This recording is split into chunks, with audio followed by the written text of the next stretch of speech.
You were in Beijing with President Trump recently. Can you take us through your trip on Air Force One and the meetings on the ground? What are some of your biggest takeaways?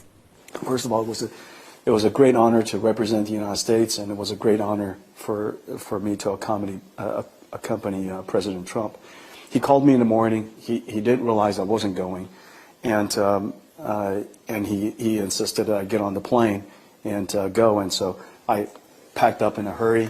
He called me in the morning as he was leaving, and he thought I was in Washington, D.C. to jump on Air Force One, but I was in the West Coast. And so he told me, just, meet me in Alaska. And so I flew to Alaska, jumped on Air Force One, and went to China.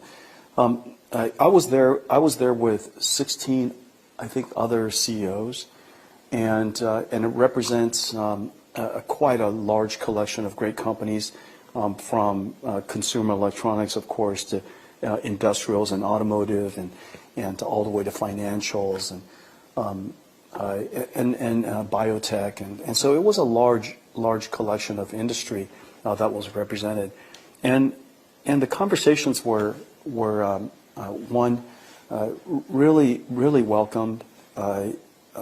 They spoke about cooperation and a stable relationship, and that China would be an open market and even more wide open than before, encouraged investment, and then we were there to really represent the United States, support the president, and they had wonderful meetings. They were extremely cordial. The feelings were great, and the pomp and circumstance and all of the festivities were quite impressive. But that was it. That was basically it. I was there for a couple of days. We didn't sleep for a couple of days, and then when President Trump left to go back home, I went to Old Town Beijing to enjoy some nice meals. How was that? It was great. It was great. Yeah, it was. People were very nice, and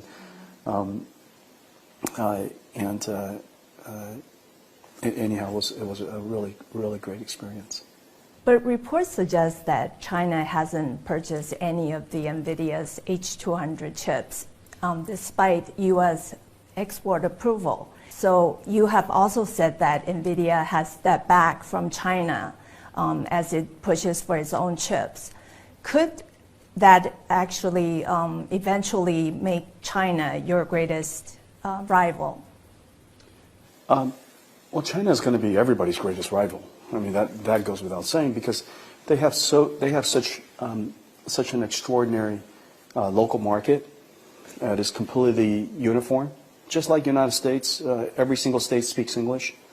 China, every province speaks Chinese, and that's a substantial advantage versus Europe, where every single country speaks a different language, or countries where everybody speaks the same language, but the market's not very big. And so these two countries, United States and China, have a substantial advantage because of that reason. Large population, very well educated. The science, technology, and math of Chinese students is extraordinary, and they produce it at very high volumes, large volumes. Tsinghua universities and many of the other universities are world class in science and technology today. And so one, you have to recognize the country is large. It has a uniform culture, and they have really treasured and valued science and technology. The companies are very competitive, super vibrant, incredible companies from Alibaba to Xiaomi to Tencent, Baidu, and these amazing companies, large and also so many small companies that are so vibrant. And so I think it goes without saying that China's pace of innovation and its own natural resources, including its people and its culture, will almost certainly guarantee that China will compete with every industry, and they are very competitive. And so I think that goes without saying. With respect to us, we're not stepping back from China. I would say that the Chinese government when we were banned from going to China through export controls, it left a vacuum that the Chinese companies were able to fill. And as a result, Huawei and many of the startup companies in China had record years. They are now growing at an incredible pace. And in our absence, even though NVIDIA's technology is better, it is, in our absence, available technology is the best you can get, and it's plenty good. And so I think my only statement was that the Chinese government is understandably, as every government would and should, encourage and want to have conditions for their local companies to be successful. However, I also believe that NVIDIA could add an enormous amount of value to the Chinese market, and it's good for the United States. And President Trump has been very clear that he wants American companies to succeed all over the world, just as every country should.